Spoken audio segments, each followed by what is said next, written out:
그동안 모두 드론으로 어떻게 적을 괴롭힐지에 대해서만 생각하고 있었습니다. 드론이 일으키는 문제를 어떻게 처리할지에 대한 논의는 별로 없었죠. 이러한 모순점이 2022년 12월 북한 드론 침투 사태에서 여실히 드러났습니다. 이것은 비단 우리만의 문제는 아닙니다. 러시아와 우크라이나의 전쟁에서도 양국은 드론을 이용해 적의 주요 인프라를 파괴하는 데 급급했을 뿐 적의 드론 공격을 어떻게 막아야 할지 몰라 속수무책으로 당하는 모습만 보여줬죠. 2022년 12월까지 우크라이나 에너지 인프라의 50%가 파괴됐다고 하는데 이는 상당 부분 이란 샤이드 드론의 작품이라고 합니다. 우크라이나는 더 이상의 드론 피해를 막기 위해 2,500만 원짜리 드론이 올 때마다 5억 원짜리 스팅어 미사일을 소모하는 고육지책을 쓰고 있습니다. 이에 따라 적정 수준의 안티드론 시스템을 준비해둬야 한다는 공감대가 확산되고 있는데요. 미국 시장조사기관 마켓앤마켓은 2024년까지 안티드론 시장이 22억 7,600만 달러 수준에 이를 것으로 전망합니다. 오늘은 드론 잡는 안티드론 기술이 어디까지 왔는지 알아보고 한국에서는 어떤 기업이 우리 안티드론 방공망을 준비하고 있는지에 대해 알아보겠습니다. 안티드론 기술은 크게 드론 탐지 기술과 무력화 기술로 나뉘는데요. 탐지 기술부터 살펴보면 드론의 작은 크기 때문에 기존 레이더로는 드론을 탐지하기가 어렵다고 합니다. F-16 등 일반적인 전투기의 레이더 반사 면적이 1제곱미터 안팎이기 때문에 방공 레이더들은 1RCS에 최적화되어 있는데요. 드론은 0.1에서 0.5 정도의 RCS 값을 가지기에 레이더에 잘 잡히지 않는 것이죠. 참고로 북한 드론은 0.3 정도의 RCS 값을 가졌다고 합니다. 레이더의 한계를 넘기 위해 전파 탐지, 음향 탐지, 영상 인식 등의 기술이 개발되고 있지만 아직까지는 각기 기술적 과제들이 많기에 가장 현실적인 해결책은 소형 비행체를 정밀 탐지하기 위한 적어도 레이더인 국지 방공 레이더를 촘촘히 설치하는 것입니다. 원래 적 전투기나 순항 미사일의 적어도 침투를 막기 위해 개발된 시스템이지만 드론 방어에도 중요한 역할을 할 것으로 전망됩니다. 최근 북한 드론 침투 사태 때도 국지 방공 레이더가 드론을 탐지해 침투 사실을 알 수 있었는데요. 이미 한국 등 주요국들은 주요 거점에 국지 방공 레이더를 촘촘히 설치해 주요 인프라와 VIP를 보호하고 있다고 합니다.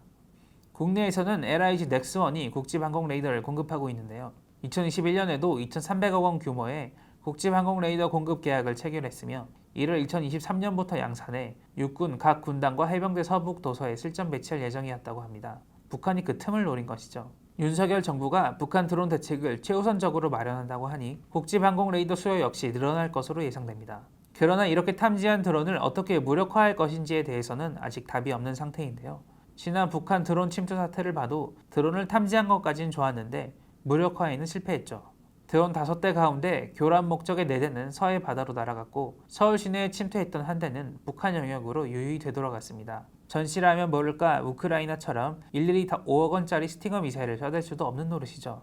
이에 따라 드론만을 전문적으로 무력화하기 위한 해결책들이 연구되고 있으며 그 방법은 물리적, 전자기적 해결책으로 나뉩니다. 물리적 방법에는 어헤드탄이라고 불리는 공중폭발탄을 장착한 대공포가 가장 효과적인데요.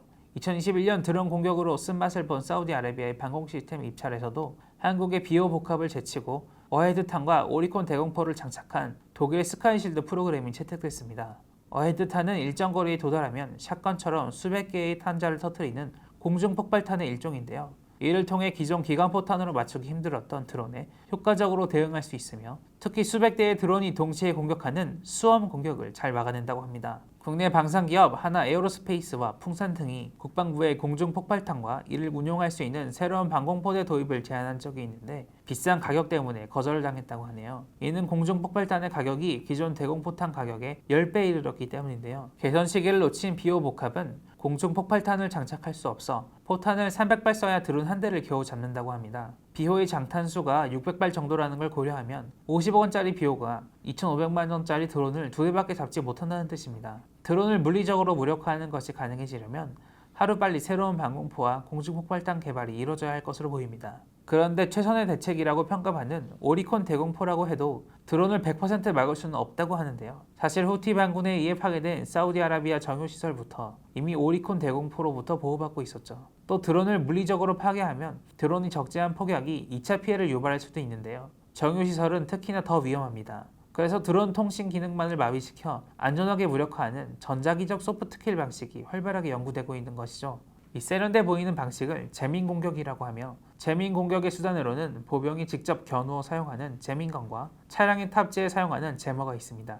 그러나 보병용 제민건의 사거리가 최대 1km 수준으로 짧아 시속 100km, 고도 3km로 날아다니는 북한 드론을 잡기 위해서는 고출력의 전파를 쏴야 하며 결국 차량이나 선박 같은 플랫폼에 탑재한 대형 제모가 다소 필요할 것으로 보입니다. 이미 미군은 사우디아라비아와 이란 사이 호르무즈 해협에서 제모로 이란의 드론 공격을 무력화한 경험을 갖고 있는데요. 국방부는 2019년부터 드론의 위협을 상정한 레이더 대공무기 체계 개발에 착수했습니다. 2021년 11월부터는 LIG 넥스원이 방위사업청과 함께 한국형 제머 개발에 나섰는데요. 240억 원을 들여 2026년까지 개발을 완료한다는 계획입니다. 그 사용 방식은 드론 탐지 시스템이 드론을 포착하면 그 정보를 지휘통제소가 주변의 제머에 전달하고 다수의 제머가 전파를 방출하는 식이라고 합니다. 한국형 제머 개발에 성공한다면 LIG 넥스원은 드론 탐지와 소프트킬이라는 두 핵심 솔루션을 모두 보유하게 됩니다. 한국에서 검증된 솔루션을 안티 드론 시장의 진정한 큰손 중동 산유국에게 판매할 수도 있겠죠. LIG 넥스원은 이미 천공2 대공미사일 체계로 아랍에미리트와 거래를 튼 바 있는데요. 앞서 언급한 사우디아라비아도 이미 뚫린 적 있는 오리콩 대공포보다도 더 믿을 수 있는 안티드론 솔루션을 찾고 있으며 다른 중동 산유국들 역시 생명줄인 석유시설을 보호하기 위해 돈을 아끼지 않을 것으로 보입니다. 사실 북한의 드론 침투는 자주포, 전투기, 탱크에 이어 미사일 방어체계 수출까지 노리고 있는 K방산 분위기에 찬물을 끼얹은 일대 사건이었는데요.